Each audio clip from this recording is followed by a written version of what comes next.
एक सवाल मैं अपने दर्शकों के दिमाग में डालना चाहता हूं ताकि वो भी इस बारे में सोचे, और अगर मैं गलत हूं तो मुझे सही भी करें। सवाल यह है कि क्या 11 साल में पहली बार प्रधानमंत्री नरेंद्र मोदी एक बड़ी झंझावात से गुजरने वाले हैं? ये बात मैं क्यों कह रहा हूं? ये कह सकते हैं एक बड़े संकट से होकर गुजरने वाले। क्यों? ये बात मैं इसलिए कह रहा हूं क्योंकि संसद का मानसून सत्र शुरू होने वाला है। पहलगाम आतंकी हमला, उसके बाद ऑपरेशन सिंदूर, और फिर अचानक सीजफायर, और उसके बाद लगातार चीन का व्यापारिक स्तर पर रोड़े अटकाना, अमेरिका के राष्ट्रपति का बार बार भारत के एक तरीके से अपमानित करने की कोशिश करना, और इस बीच मोहन भागवत की तरफ से यह बयान आना कि 75 साल की उम्र में तो लोगों को पद छोड़ देना चाहिए। अभी तक भारतीय जनता पार्टी अपना अध्यक्ष नहीं चुन पाई, और यह कहा जा रहा है ऐसा इसलिए क्योंकि संघ ने अपना अंगद का पैर हटा दिया है। तो संसद सत्र के अंदर बहुत तीखे सवाल होने वाले हैं जिनका सामना सरकार को करना है,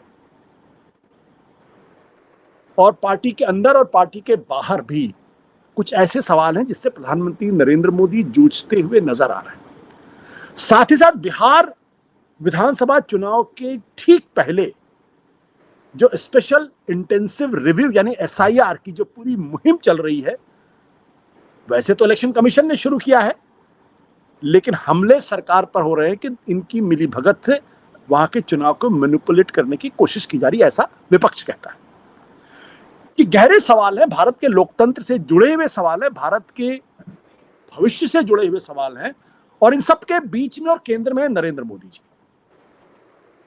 तो मुझे नहीं लगता प्रभु चावला जी से बेहतर इन सवालों का कोई जवाब दे सकता है, क्योंकि उनका जो एक्सपीरियंस है, उनका जो अनुभव है, और जिस तरीके की इंफॉर्मेशन का एक रिजर्वायर उनके पास रहता है, शायद हम लोगों में सबसे ज्यादा इक्विप्ड, सबसे ज्यादा एलिजिबल वो है। तो आज फिर प्रभु चावला जी हमारे सामने रहेंगे, न्यू इंडियन एक्सप्रेस के एडिटोरियल डायरेक्टर और कई सरकारों के गिराने वाले नायक। प्रभु जी, आपका बहुत बहुत स्वागत है।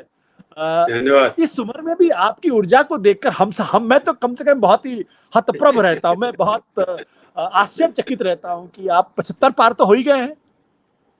मैं तो 80 का पहुंचने वाला हूं 1 साल के अंदर। आप सोचिए, 80 की उम्र में भी आप लगातार पत्रकारिता में जुड़े हुए, एक अखबार का लगातार संपादन कर रहे हैं, और दिन भर आप लोगों से मिलते जुलते रहते हैं। मतलब जिसे कहते हैं ना कि your energy is infectious. Modi ji के बारे में भी लोग यही कहते हैं, पत्रकार, की उनकी एनर्जी बड़ी इन्फेक्शियस है। वैसे 5 साल छोटे हैं मोदी जी, आपसे छोटे। अब जो मैंने सवाल उठाया है, क्या वो सवाल नाजायज सवाल है? क्या उस सवाल का कोई अर्थ है या नहीं सर? सवाल आप एक बार दोबारा से, बहुत सारे सवाल पूछे ना आपने। मेरा सवाल ये कि क्या प्रधानमंत्री जी इस वक्त एक बड़े झंझावात में फंसे हुए दिखाई पड़ रहे हैं?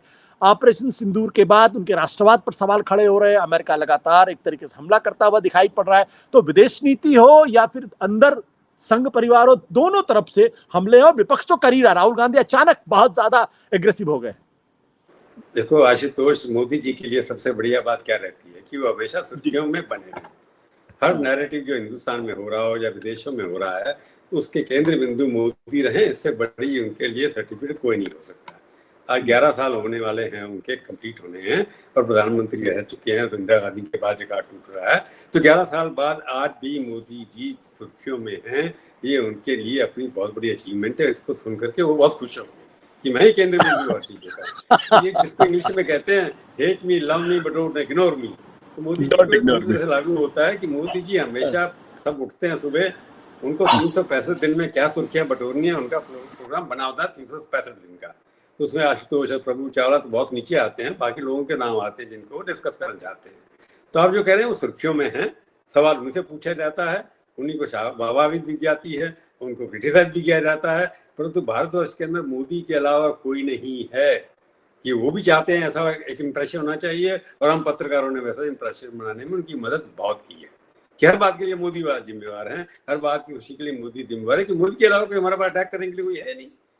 तो वो भी ठीक है, वो भी चाहते हैं मेरे ऊपर अटैक, क्योंकि वो क्रेडिट हर चीज का लेना चाहते हैं। हर जगह उनकी फोटो छपनी चाहिए, हर जगह उनका फ्रंट पेज की हेडलाइन बननी चाहिए, कोई भी नेगेटिव अगर पब्लिसिटी होनी वो भी उनके नाम से होनी चाहिए। तो सुर्खियों में जब आपने देखा होगा देश के अंदर जब मुख्यमंत्री की पिक्चर लगती है तो साथ में मोदी की लगनी चाहिए, किसी स्टेट के अंदर कुछ भी हो रहा हो उनके अंदर मोदी की पिक्चर आनी चाहिए।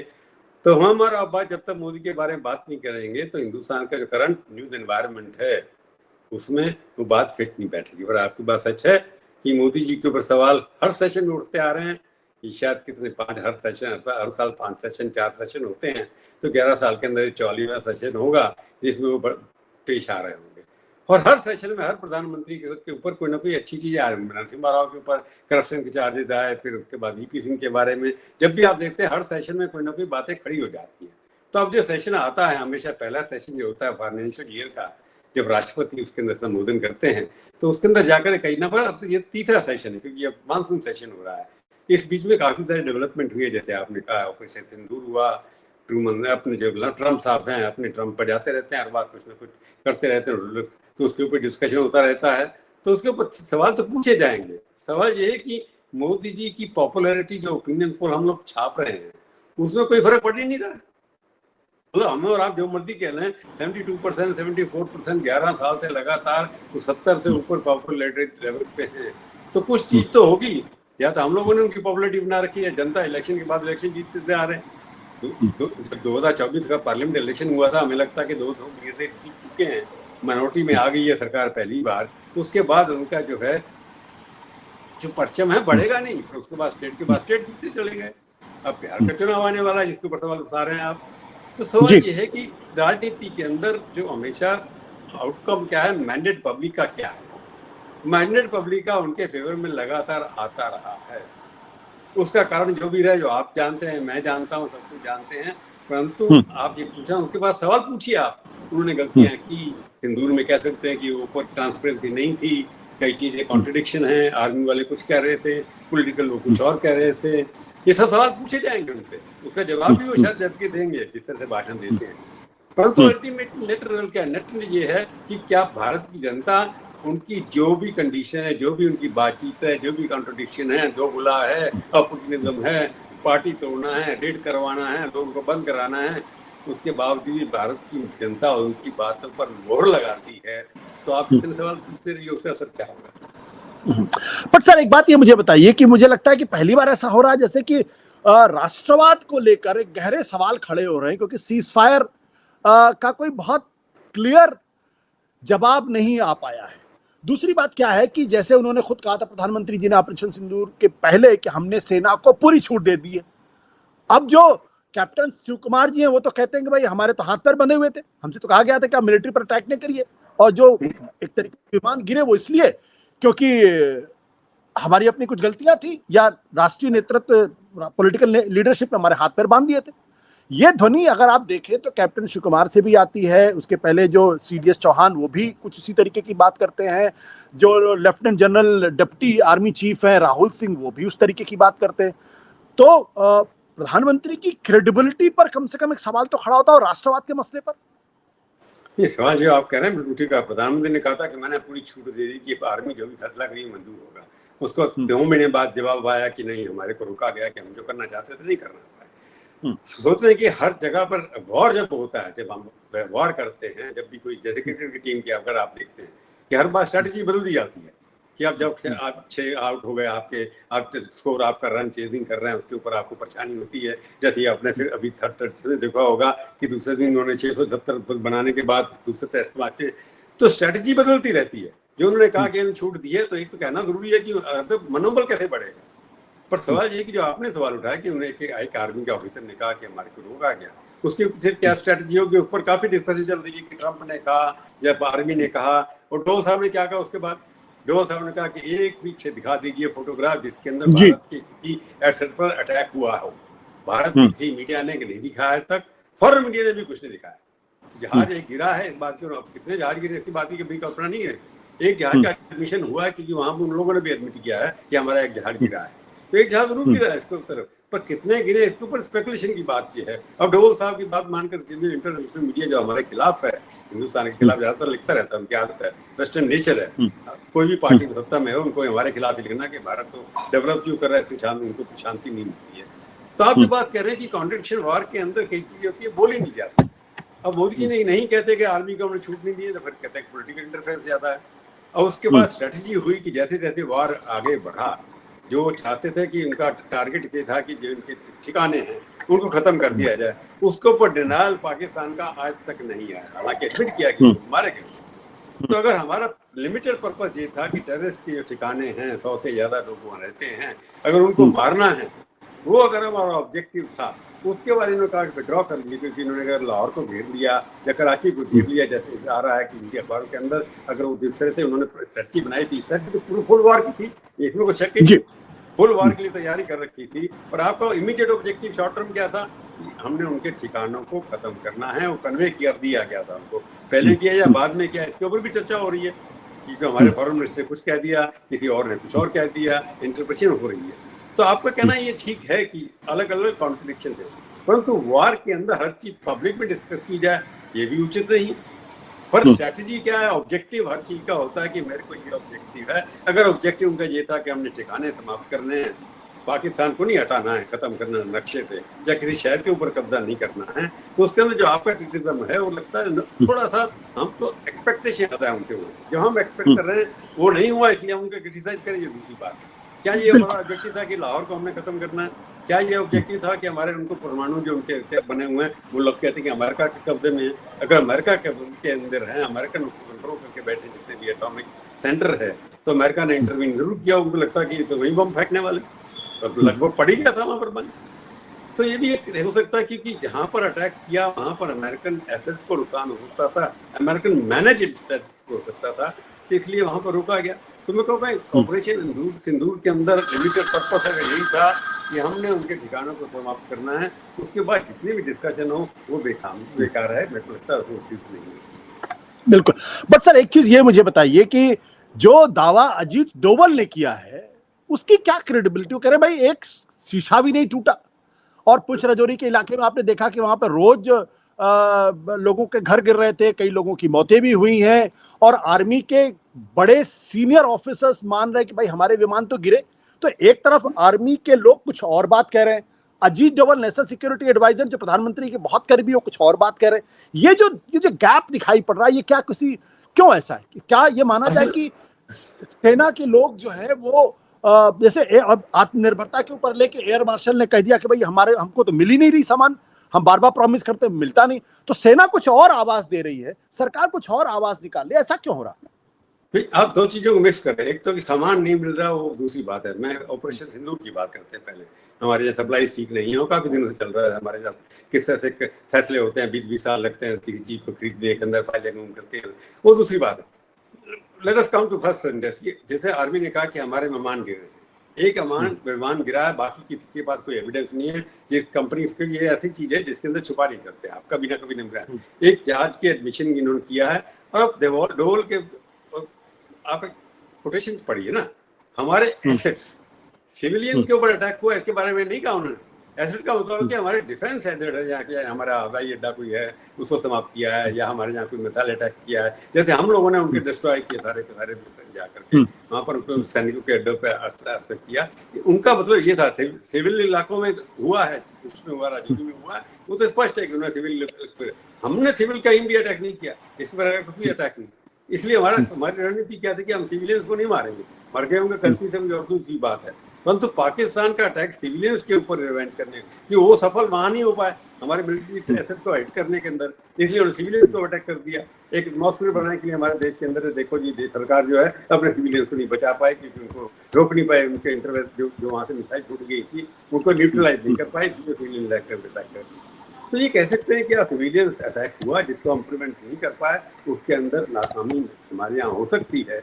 तो डोभाल साहब का कहना ये कि एसेट्स तुम्हारे जो है, एसेट वर्ड उसके अंदर होता है केवल डिफेंस रिलेटेड एसेट, यानी कि हमारे हवाई अड्डे जहाँ पर हमारे जवाज खड़े हैं, या हमारे मिलिट्री एस्टेब्लिशमेंट को लोग, उसके ऊपर पाकिस्तान की कोई भी मिसाइल चाइना की सपोर्ट से हो या किसी और सपोर्ट से हमारे एसेट को वो डिस्ट्रॉय नहीं कर पाए जितना हमने उनका नुकसान किया। बिल्कुल। तो ये ऐसा पहले कभी होता नहीं था। मैं वाजपेयी जी के सरकार के जमाने की भी बात है, उस करगिल के समय में भी इस तरीके की मतलब दो आवाजें नहीं निकलती थी। और ये कम से कम मेरे जैसे लोगों के लिए थोड़ी चिंता का विषय लगती है कि कहीं ना कहीं कुछ गैप दिख रहा है। आपको भी लगता है क्या ऐसा कहीं कुछ नहीं, गैप है या नहीं? करगिल के बाद तो आशुतोष आपको याद होगा एक सुब्रमण्यम कमेटी में रिपोर्ट बनी थी उसके बाद कि उसके अंदर कुछ न कुछ ऐसी चीजें बताई गई थी कि जो डिफॉल्ट बने, हालांकि करगिल जीता था, हमने ले लिया बिठार के। उसके बाद सुब्रमण्यम कमेटी रिपोर्ट बनी, उन्होंने उसके बाद नेशनल सिक्योरिटी एडवाइजर नाम की चीज पर की, तो उसके अंदर भी कई फॉल्ट, हर फॉल्ट के अंदर आवाजें तब भी आई थी। अगर आप इंटू पीछे उठा कर चल रहे करगिल के जमाने में भी, उसके बाद क्या हुआ, हमारे ऊपर अटैक हुआ, फिर करगिल के बाद फिर अटैक हुआ। तो ये जो अटल जी के ऊपर अटैक होते आप रथ यात्रा में, वहां बस यात्रा में गए, आपने आगरा में बोला, उसका करगिल हो गया। तो ये था उसका अटैक वाजपेयी जी के ऊपर है कि आपकी पॉलिसी जो है गलत है, आप दोस्ती के हाथ बढ़ा रहे हैं, अब बस यात्रा में जा रहे हैं, अब वहां पर ताज में बैठा करके उनके 5 स्टार खाने खिला रहे हैं। तो उसके बाद अटैक होते रहते हैं, परंतु ये पॉलिटिकल इशू है, डिफेंस को पॉलिटिकल इशू बनाए। इस वक्त ये है कि हम लोग के पास टेलीविजन बहुत ज्यादा है, इस वक्त पहले नहीं थे इतने सारे, आप जैसे हमारे जैसे लोग सत्या इस्लाम की वेबसाइट भी नहीं चलाते थे। तो इस वक्त क्वेश्चन पूछने वाले, सवाल पूछने वाले बहुत लोग हैं, और अच्छे सवाल पूछे जा रहे हैं, पूछे जाने चाहिए। पहले ये सवाल इतने साले पूछते भी होंगे तो कहीं दिखाई नहीं देते थे। इस वक्त हर कॉन्ट्रडिक्शन जो है, आर्मी की स्ट्रेटजी और पॉलिटिकल स्टैंड दोनों के अंदर कॉन्ट्रडिक्शन बहुत ज्यादा है, दिखाई देती है। वो तो उसके अंदर कोई ना नहीं कर सकते, क्योंकि जहां पर सेंट्रलाइज पावर हो सारी की सारी, वहां पर आप सवाल किससे पूछे, उन्हीं से पूछे। जैसे आपने शुरू में कहा कि मोदी जी घेरे जाएंगे, मोदी जी से सवाल पूछा जाएंगे, राजनाथ जी से कोई पूछता नहीं है। हालांकि राजनाथ जी बोलते कम है, वैसे भी उन्होंने इतना भी बोला है, उतना ही बोला जो मोदी जी ने बोला वही बोलना है उनको। तो आर्मी के लोगों को भी आप जानते हैं, इस सरकार के अंदर कोई भी आदमी आउट ऑफ टर्न नहीं बोल सकता। अगर अपना चीफ ऑफ डिफेंस स्टाफ है, अगर सिंगापुर में जाकर के वो रिटायर होने के बाद दोबारा से अपॉइंट हुए, 4 जनरल, उनको 4 स्टार दे दिए गए। ऐसा कभी नहीं हुआ कि रिटायर्ड आदमी को आपने 4 स्टार दे दिए गए, हिंदुस्तान की हिस्ट्री में पहली बार हुआ है। तो इसलिए क्या कि उसका पॉलिटिकल कंटेंट क्रिएट करना था आर्मी के अंदर उनको। अच्छा, अनिल चौहान को दोबारा ला करके बिठाया गया है, जो रिटायर होने के बाद आए हैं, और उनको बैठा दिया सबके ऊपर, तो उनको पॉलिटिकल स्टेटमेंट देने के लिए रखा, और सिंगापुर में जाकर उन्होंने बोल दिया। उसके बाद जो दूसरा आदमी बोला, नंबर 3 लेफ्टिनेंट जनरल था या कर्नल था, जो भी था, वो ऐसे अपनी मर्जी से खुद ने बोला होगा, उसको बोला गया है कि आपको ये बोलना है। तो प्रॉम्प्टेड ब्रीफिंग है, मोटिवेटेड है आपको। इसका पर्पस क्या होगा सर? इसका पर्पस क्या होगा? पर्पस ये कि छोटा छोटा क्रिटिसिज्म होगा, बड़ा नहीं होगा। धीरे धीरे लीक करते जाओ इन्फॉर्मेशन को, आप जो आपकी गलतियां जो 5 साल बाद 2 साल बाद बड़ी निकले, धीरे धीरे लीक करते जाओ। तो ये एक एम्ड है, मतलब अपने आप से। जयशंकर से कुछ बुलवा दिया, आपने देखा जयशंकर भी जाकर कुछ बोल दिया था, उन्हें कुछ और बोल दिया था जाकर के।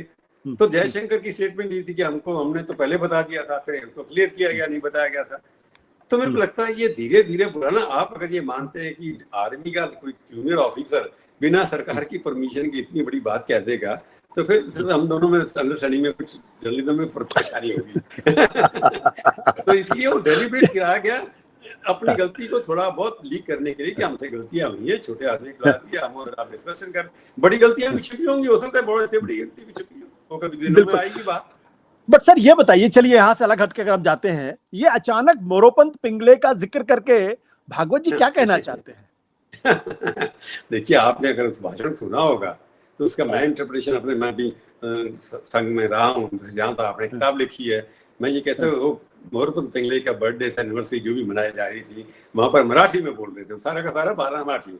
ये एक ही सेंटेंस उनका था जो हिंदी में बोला उन्होंने, अपना जो कहते हैं टेक्स्ट डिविएट करके बोलना। तो उसके पीछे इसका मतलब ये होता है कि हिंदी में बोलने का मतलब है कि ऑडियंस वो मराठी से आगे जाना चाहते थे। उनका ऑब्जेक्टिव था कि मॉडर्नरी ऑडियंस की बजाय बाकी नॉर्थ इंडिया के जो हिंदी जानने वाले देश है, उनको पता लगे मैं क्या करना चाहता हूँ। उनकी अपनी अपनी उम्र 75 साल हो रही है। फिर उसके ऊपर अटैक हुआ उनके ऊपर। आपने देखा हो कि जैसे उन्होंने बोला, उसके ऊपर कोई आरएसएस से बीजेपी से संबंधित लोग जो है, इंटेलेक्चुअल, जो अभी ज्यादा कूदते हैं सोशल मीडिया के ऊपर, उनमें से मैं पढ़ के हैरान था। एक आदमी जो अभी भी ऑर्गेनाइजिंग के अंदर आर्टिकल भी लिखता है कभी ना कभी, उसने भागवत जी का अटैक कर दिया कि भागवत जी जो बोल रहे हैं कि अपने ऊपर क्यों नहीं लागू करते पहले। तो जो आप कह रहे हैं कि उनका मतलब ये है कि 75 साल के अंदर की क्या हुआ था जब मोदी जी ने डिक्लेयर किया था कि 75 साल के अंदर सारे के सालों को आपने मार्गदर्शन मंडल में डाल दिया, उसकी मीटिंग कभी आज तक नहीं हुई, राजनाथ जी भी विजय स्वराज उस मंडल में है, अडवाणी जी 97 साल के हो गए, वैसे कुछ नहीं है, जोशी जी भी 92 साल के हो गए, वहाँ भी डॉक्टर जी बेचारे चले गए यहाँ से। तो उनका कहने का मतलब है कि 75 साल का एक बना, अगर मान लीजिए दो महीने के बाद अगर भागवत जी रिटायर हो जाते हैं, मेरे को याद नहीं है कि 75 साल की उम्र के बाद कोई संघ चालक रहा है वहां पर, मेरे को अभी तो मैंने स्टडी नहीं की गुरु जी कितनी उनकी डेथ हुई थी, समझ नहीं आता अच्छा देवरस सर, बाला साहब देवरस 79 तक थे, बाला साहब देवरस का तो मुझे मैंने देखा नहीं इसलिए मैं 79 उसका सुदर्शन जी नहीं रहे, वहां छोड़ दिया, उसके बाद बाकी लोग भी हैं। तो ये 75 साल में अगर वो छोड़ देते हैं, हमको वेट ये करना है कि अगर वो जो कह रहे हैं अपने ऊपर इम्प्लीमेंट कर देते हैं तो बड़ी प्रॉब्लम हो जाएगी। क्यों? आप ये, क्योंकि अगर वो इम्प्लीमेंट कर रहे हैं तो बाकी जिन्होंने शुरू किया था उनको भी इम्प्लीमेंट करना पड़ेगा पॉलिटिक्स के अंदर। जब संघ चालक जो मूल धारा है गंगोत्री की, जो जहां तक आता है सब कुछ, अगर वहां से ही आपने कह दिया कि ये हम जा रहे हैं तो आप भी जाइए। अगर आपको लगता है छोड़ेंगे?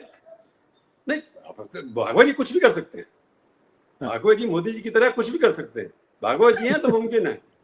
भागवत जी तो भागवत जी बड़े मतलब फ्रैंक आदमी हैं, अपनी बात दर्द से कहते हैं, इंटरफेयर ज्यादा करते नहीं, आपने देखा नहीं पहले जितने भी संचालक रहे हैं गुरु जी के बाद जितने आए हैं, जितने सुदर्शन थे बहुत पॉलिटिकली एक्टिव थे, वो तो जाके अपना फाइनेंस मिनिस्टर बदलवा दिया था उन्होंने जाके अटल जी से रात को। तो मोहन भागवत जी पॉलिटिक्स से दूर रहते हैं, आपने देखा नहीं होगा कि मोदी जी के साथ कम पिक्चर उनके सिवाय राम मंदिर के अलावा कई पिक्चर आपको दिखाई नहीं दी होगी उनकी, तो बैठकों में भी जाते हैं। तो मैं जो आपने कहा कि 75 साल के अंदर, क्योंकि मोदी 75 साल हो जाएंगे अभी सितंबर में जाकर के, तो उसके बाद वो क्या होता है ये देखने वाली बात है, परंतु मेरे को लगता नहीं है कि उनके लिए है। मोदी क्या सोच रहे हैं, जिस तरह से वो काम कर रहे हैं, जिस तरह से वो उठते हैं, दर्जा घूमते हैं, सबसे ज्यादा भाषण करते हैं, मेरे को लगता नहीं है कि रिटायरमेंट की कोई बात उनके सामने है, क्योंकि मोदी के बाद रिटायर, मोदी के नाम से तो जीत रहे हैं लोग। अगर सिंबल ही अगर हट गया, अगर आपने जनरेटर ही बंद कर दिया तो बिजली कहां से आएगी भाई? ये आपने अच्छा कहा, अगर जनरेटर बंद कर दिया तो बीजेपी की तो बिजली गुल हो जाएगी। लेकिन तो एक आज मुझे एक बड़े किसी आदमी से बात हो रही थी, तो उनका कहना, देखिए पूरी कोशिश ये है कि जैसे अटल बिहारी वाजपेयी के जमाने में उनके ऊपर दबाव बनाया गया कि अब आप जो है आडवाणी जी के लिए छोड़िए और आप राष्ट्रपति बन जाइए, तो ये दबाव उनके ऊपर बनाया जा रहा है कि 2027 तक आप राष्ट्रपति हो जाइए। अब आपने 3 बार प्राइम मिनिस्टर बन लिए, एक इतिहास क्रिएट कर लिया, आप अकेले होंगे जो प्राइम मिनिस्टर भी होंगे, राष्ट्रपति भी होंगे, और फिर एक नई लीडरशिप आ जाएगी। ये बात फ्लोट की जा रही है संघ की तरफ से। अब मुझे नहीं मालूम कितना सच है, क्योंकि आपके पास ज्यादा जानकारी होगी, इसमें कितना दम लगता है, क्योंकि वाजपेयी जी के साथ तो ये हुआ। वाजपेयी जिस तरह के आप कह रहे हैं कि वाजपेयी जी के ऊपर, मैं तो उस दौरान के अंदर काफी इंटरनली खबरें मिल जाती थी, लोग बात करते थे। अब तो किसी बात खबर है नहीं, बात भी नहीं करता कोई। अब कहता है कि मैं प्रधानमंत्री, कोई कई कैबिनेट जो प्रधानमंत्री से मिलते ही नहीं, कभी कैबिनेट मीटिंग के अलावा मिलते नहीं, 1 साल से बात नहीं उन लोगों की। और पार्टी प्रेसिडेंट जो है वो भी प्रधानमंत्री से कभी नहीं मिलते। मैं तो पार्टी प्रेसिडेंट को प्रधानमंत्री से बात करते हुए सामने बैठे हुए सुना फोन के ऊपर। तो मैं जो आप कह रहे हैं कि प्रधानमंत्री वाजपेयी जी को दबाव बिल्कुल नहीं था जब तक 2004 तक थे। एक दबाव जरूर था जो आज आप भी जो मैंने लिखा भी है उस वक्त, अब दोबारा रिपीट कर रहा हूँ थोड़ा बढ़ा करके। 2004 का जो इलेक्शन पहले एडवांस किया गया, जो सितंबर अक्टूबर में होना था, उसको आपने मार्च में कराया, वो दबाव जरूर था उनके ऊपर कि आप चुनाव पहले कराइए। मैं, क्योंकि हमने इंडिया टुडे में इंटरव्यू किया था उनके ऊपर, जनवरी के अंदर मैंने इंटरव्यू किया कि पार्लियामेंट इलेक्शन प्रीपोन हो सकते हैं, कहते हैं बिल्कुल नहीं होंगे, चुनाव समय पर होंगे। तो इंडिया टुडे मैगजीन आई, उसके 2 दिन बाद अनाउंस हो गया कि चुनाव होंगे। मैं अटल जी के पास फिर गया, कहता जब मैंने कहा था तब फैसला नहीं हुआ था, उसके बाद फैसला हुआ, मैं क्या करूं। तो उस वक्त दबाव ये था कि आप चुनाव जल्दी कराइए, क्योंकि चंद्रबाबू नायडू के साथ जाते थे उनका चुनाव हो जाए। चंद्रबाबू नायडू भी हार गए थे तब उस वक्त, क्या आंध्र प्रदेश का चुनाव हुआ था, तो इनके सिर पे चढ़ना चाहते थे, उसका भी दबाव था। प्रमोद महाजन, एल के अडवाणी था कि ये सब लोग चाहते थे कि चुनाव जल्दी करा दो। तो ये लगता था उस वक्त कि शायद इस चुनाव के बाद अटल की जगह प्रधानमंत्री बनेंगे एल के अडवाणी, ये एक तरह की अंडरस्टैंडिंग लगती थी। पर छोड़ दीजिए, ये नहीं था, चुनाव जल्दी कराइए उसके बाद हम बनाएंगे, ये इन सब लोगों की उस वक्त लगता था एक बातचीत हुई थी, परंतु छोड़ने के लिए नहीं कहा। पर अर्ली इलेक्शन का फैसला ये था कि अटल जी के बाद अडवाणी को बनाया जाए। अडवाणी जी 2009 में अब इतनी मुश्किल में जीते, क्या कर सकते हैं अडवाणी, तो ये वजह से ही पार्टी खत्म होगी इसके बाद। तो अडवाणी जी को हटा भी दिया क्या फिर अध्यक्ष से? आपने देखा कैसे हटाया? लीडर ऑपोजिशन से भी हटा दिया गया था। उसके बाद अध्यक्ष से हटाया उनको। लाहौर से जैसे ही वापस आए, उनके घर में बर्थडे पार्टी हुई थी जिसमें मोहन भागवत जी, अडवाणी जी इकट्ठे टेबल पे बैठे हुए, बाकी संघ के जितने अधिकारी थे, मैं भी था उस दिन बर्थडे के अंदर। ऐसा लगता था जैसे बड़ी इनकी अच्छी दोस्ती है, अच्छे मनाना चाहते हैं अटल जी, अडवाणी जी। भाषण भी दिया भागवत जी ने उनके बर्थडे के, और 3 दिन हटा दिया उनको। तो ये सब जो है आपकी संघ के लोग जब चाहेंगे किसी को हटाना है, प्रधानमंत्री चाहे कोई हो, जब उनके बात दिमाग में बैठ जाएगा तो कुछ भी कर सकते हैं। अब जो अध्यक्ष, जो आपने अध्यक्ष की बात की है, पार्टी प्रेसिडेंट जो नहीं बन पा रहा है, इसके अंदर कहीं आम सहमति नहीं बन रही है। ये तो 6 साल तक कोई भी अध्यक्ष इस पार्टी में लगातार रहा नहीं है, 6ठा साल चल रहा है उनका। अब तक चुनाव हो जाए, तो अब तो सारे चुनाव में स्टेट में भी हो गए कि 2/3 चुनाव होना चाहिए स्टेट का। आपने पहले लेट कराया, अब 1 हफ्ते में आपने 5वां अध्यक्ष बना दिए स्टेट के अंदर। अगर ये भी चाहते होते पहले भी कर सकते थे। तो जो आप कह रहे हैं कि प्रेशर बन सकता है मोदी जी को, कौन बनाएगा प्रेशर? मैंने पहले कहा, जब जिस पार्टी का जनरेटर या ट्रांसड्यूब भी है, आप ये कहते थे पावर प्लांट ही वही है जहाँ से बिजली आनी है, उसको आप वहां से बंद कर देंगे तो कैसे होगा? नया पावर प्लांट तो होना चाहिए ना पहले, चाहे एटॉमिक हो, चाहे तो सोलर एनर्जी का हो, कोई तो होना चाहिए ना। यहाँ तो कोई पावर प्लांट है ही नहीं। पावर प्लांट ही नहीं है। में कम से कम अटल जी के जमाने में अगर अटल जी 1100 किलोवाट के, क्या 1100 मेगावाट के पावर प्लांट थे, तो अडवाणी जी 800 के थे, कोई और मोदी जी 600 के थे, छोटे छोटे पावर प्लांट थे। यहाँ तो 100 का प्रमोद महाजन थे, यहाँ तो कोई नहीं, 100 किलोवाट का भी कोई नहीं है। तो इसलिए आप जो बात कर रहे हैं उसके थोड़ा डार्कनेस आ जाएगी पार्टी में, कहीं भी अंधकार हो जाएगा एकदम। बट आपको लगता है कि ये जो अध्यक्ष का मसला है बहुत जटिल हो गया है? और कुछ लोग ये भी कह रहे हैं कि संघ ने इस बार मन बनाया कि भाई कुछ भी हो जाए संजय जोशी को लेके आना है, चाहे वो अध्यक्ष के तौर पर आए चाहे इसमें दम है क्या इस बात में? मेरे को हंसी आती जब संजय जोशी कोई भी नाम लेता, पता है क्यों लालू का नाम ले रहे हैं, अगले ने फोन ही मतलब बंद कर दिया, अपना दूसरा नंबर फोन ले लिया। मेरे को लगता नहीं कोई भी पॉसिबिलिटी संजय जोशी की है। हो सकता तो मैं गलत हूँ। तो जो भी आदमी बनेगा जो एक्टिव पॉलिटिक्स संघ में है या एक्टिव पॉलिटिक्स में है, उनमें से ही कोई बनेगा। जो बाहर से उठाकर किसी को बना दो, आज तक किसी पार्टी में तो नहीं हुआ। पिछले 50 जनसंघ था तब भी नहीं हुआ था। जो आदमी संघ से कार्य से बाहर है, जो आदमी बीजेपी में है नहीं, उस आदमी को पार्टी का अध्यक्ष आप बना दो, ऐसी कल्पना मैं नहीं कर सकता कम से कम। फिर वही कहा ना, मोहन जी है तो मुमकिन है, तो मोहन जी ये सब नहीं करने वाले हैं। तो जो भी बनेगा, मेरे को लगता है एग्जिस्टिंग लीडरशिप में कुछ होता है, सरप्राइज एलिमेंट जरूर हो सकता है। अगर संघ की बात चलेगी, बट फंसा क्यों है सर? सर ये बताइए, ये फंसा क्यों है? मतलब अध्यक्ष का पद क्यों फंसा? हाँ, फंसा ये है कि जो भी अध्यक्ष बनेगा, उस अध्यक्ष के लिए लॉन्ग टर्म रिस्पॉन्सिबिलिटी होने वाली है। अभी तक जो बने थे अपने नड्डा जी, तब नड्डा जी को जब बनाया गया था, अमित शाह उसमें चुनाव चाहते के थे 2019 का, 2020 में वो बने थे जाकर कार्यकारी अध्यक्ष रहे। उसके बाद देश इलेक्शन उन्होंने कराया, 2024 का अध्यक्ष उनकी अब की होना नहीं चाहिए था, पर उनको एक्सटेंशन देके कराया गया।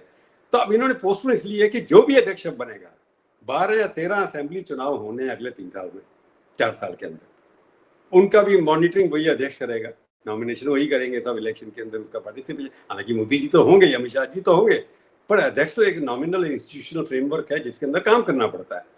तो इसलिए अध्यक्ष पहला ऐसा बनाया जाएगा जो अगले 4 साल के लिए क्या क्या होने वाला है उसको हैंडल कर सके।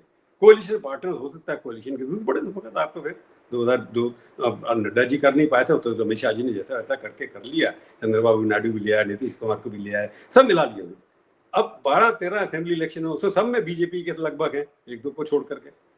तो उनको दोबारा से जितवाना, तीसरी टर्म है कईयों की दूसरी टर्म है, तो उनको जितवा करके लाना, दोबारा से बीजेपी की सरकारें बनवाना, ये उस अध्यक्ष की जिम्मेवारी होगी। वाइस प्रेसिडेंट आपका बनना है इसी में। प्रेसिडेंट का चुनाव भी होना है 2029 से पहले।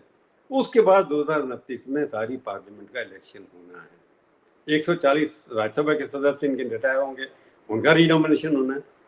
तो ये सब इतनी बड़ी रिस्पॉन्सिबिलिटी के लिए एक ऐसा आदमी चाहिए जो थोड़ा इंडिपेंडेंट हो, थोड़ा असर्टिव हो, जिसकी एक्सेप्टेबिलिटी क्वार्टर में हो। और क्योंकि बीजेपी के अंदर जो बीजेपी अभी है, वो बीजेपी सेकंड थर्ड, तो उत्तर के पुराने जमाने का लीडर कोई है नहीं सेकंड लेवल का इस वक्त। अमित शाह जी हैं जो सारी जगह, क्योंकि भाई होम मिनिस्टर बन गए, उसके बाद उन्होंने काम किया, संगठन बनाया उन्होंने, इसलिए आप कह सकते हैं कि और शिवराज चौहान जैसे लोग हैं। बाकी लोग तो है नहीं किसी स्टेट में। योगी जी अपनी स्टेट में रहते हैं। मैंने उनसे पूछा एक दिन, आप बाहर क्यों नहीं जाते? कहते क्या करना, मेरा स्टेट इतना बड़ा है।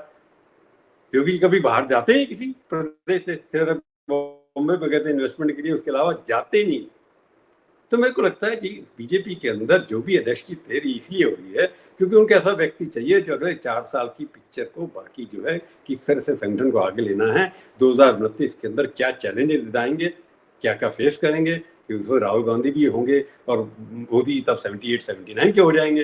तो उसके बाद कौन फेस करेगा, सेकंड कौन फेस करेगा उनको। तो इसलिए मेरे को लगता है कि दोनों के अंदर ये कह दे कि मोदी जी इसको चाहते हैं, अगर कोई ऐसा फैसला अगर होता कि जो एक्सेप्टेबल होता तब तक अपॉइंट हो गया होता, क्योंकि देयर इज नो चॉइस जिसके ऊपर दोनों को सहमति हो, जो चाहते हो कि ये व्यक्ति 2029 तक चल सकता है या जो भी। बट सर असहमति क्यों है, असहमति क्यों, डिसएग्रीमेंट क्यों है? डिसएग्रीमेंट ये है कि किस लोग कैसे आदमी, कितनी उम्र के लोग क्या बनाया जाए। यंग आदमी तो होना चाहिए ना। अब नड्डा जी बहुत यंग है थे जब बने सब, तो आपको 55 साल 60 साल के अंदर जितने भी लोग बनाए जिनकी राष्ट्रीय छवि भी हो। और नड्डा की क्षेत्र हिमाचल के महामंत्री रहे, कुछ ही उनके बाद बना दिया गया उन्होंने।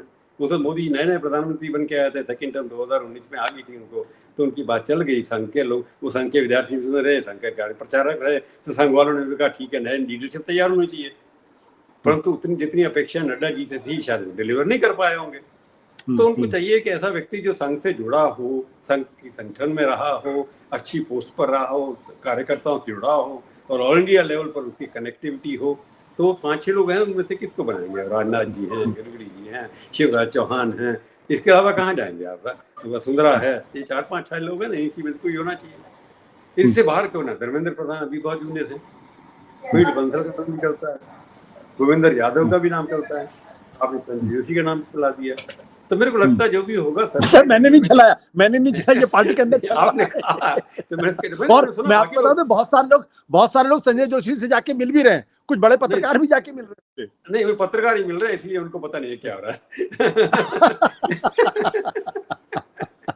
तो पत्रकारों की चलाए संजय जोशी बनेंगे कि पत्रकारों के साथ बहुत मिलते थे। गोविंद बेचारा पत्रकारों से बहुत मिलते थे, वो अध्यक्ष नहीं बन पाया पार्टी के, अमृतसर जी ने उनको ऐसे ही बाहर कर दिया उस वक्त। तो अब संजय जी भी प्रधानमंत्री की वजह से बाहर हुए, सबका कहना है। तो संजय जी को पार्टी से बाहर किया, उसके लिए प्रधानमंत्री मोदी रेस्पॉन्सिबिलिटी, ये सब लोग मान करके चलते हैं। उसमें क्या सच्चा है क्या झूठा है दूसरी बात है। तो मेरे को लगता है कि आदमी होगा जो दोनों को एक्सेप्टेड होगा, पर संघ को ज्यादा एक्सेप्टेड होगा। उसके लिए अब आखिरी सवाल सर, ये जो बिहार में जो हो रहा है इसके पीछे का तर्क क्या है? देखिए बहुत सारे तर्क दिए जा रहे हैं लेकिन वो गले नहीं उतर रहा है, और जिस तरीके की खबरें आ रही हैं वो बहुत ही मतलब बेचैन करने वाली खबरें हैं। तो और उसमें बार बार सरकार को लपेटा जा रहा है और इलेक्शन कमीशन भी कोई बहुत क्रेडिबल आंसर दे नहीं पा रहा है। इसके पीछे का कारण क्या है? देखिए इलेक्शन कमीशन की क्रेडिबिलिटी तो इस वक्त बहुत जीरो किस्म की है।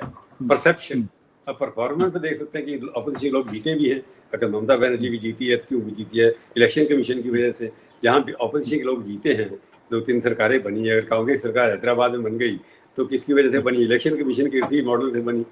तो आप दोनों तरफ से सूट करता है, ये नहीं सकते इलेक्शन कमीशन को एक दिशा। पर आपका कहना ये ठीक है, जो स्पेशल सर्वे कराया है इस वक्त, उसके पीछे कोई लॉजिक समझ में नहीं आता किसी को, मेरे को भी नहीं समझ नहीं आया क्यों कराया गया। कि जनवरी में अभी कराया आपने, उसके ऊपर इलेक्शन हुआ आपका 2024 का, बाकी स्टेट से क्यों नहीं कराया रहा?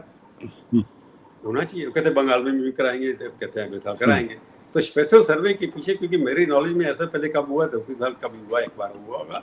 ये करने के मतलब क्या? पर मेरे को ये लगता है ये नेशनल, मेरे को जो अंदर से पता है, जो कहते नहीं, नेशनल सिक्योरिटी के नाम पे किया गया है। कि नेशनल सिक्योरिटी में ये कहा गया रिपोर्ट के अंदर कि जितने भी लोग बांग्लादेश से जो लोग आए हैं, जो बांग्लादेश में जब से हुआ है वहाँ से काफी लोगों का उस बॉर्डर से क्रॉस करना है, कम से कम 20-25-30 लाख एंटर किए लीगली बिहार के अंदर, जो वोटर लिस्ट के अंदर उनके नाम जुड़ चुके हैं। ऐसा उनका एक फाइल मूव की गई है, ऐसा सुनने में आया, सच है कि नहीं?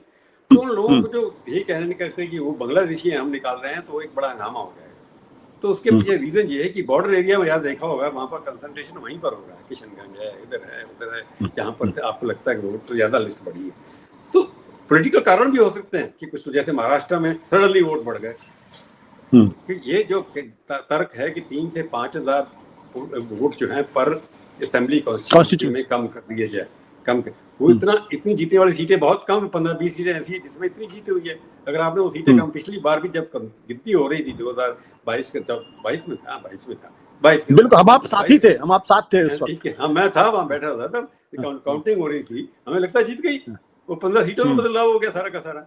तो इस बार भी कहीं उनको बीजेपी के या वहाँ के लोगों को लगता होगा कि ये 15-20 सीटें फिर जिस तरह से पिछली बार काउंटिंग रोकने की वजह से, डिले होने की वजह से, उसके बाद चुनाव जब उनका घोषित किया गया तो सारी की सारी सीटें जेडीयू और बीजेपी के पास चली गई। तो रिस्क नहीं ले जाते तो ऐसे जो वोटर हैं, जो उनको लगता है कि हमारे वोट नहीं है और जो उनके पास दस्तावेज नहीं है उसके ऊपर आप काट दिए जाए, ये उसमें कोई दम तो जरूर लगता है। परंतु वहाँ बिहारी पॉलिटिकली बड़े एक्टिव है, वहाँ वोट करना बड़ा मुश्किल होगा उनके लिए। तो जो भी सर्वे कर रहे हैं उसके अंदर सुप्रीम कोर्ट ने जो 3 बात रखी है, अब 20 तारीख को डेट है शायद, उन्होंने कहा कि ये भी 28 तारीख, उस दिन ये भी कहा कि ये कंसीडर करिए, उन्होंने कोई नहीं किया कंसीडर अभी तक। तो सुप्रीम कोर्ट पूछ सकता है भाई हमने आपसे रिक्वेस्ट की थी, हम क्या इतने बेकार आदमी है कि हमारी एक भी बात नहीं मानी आपने?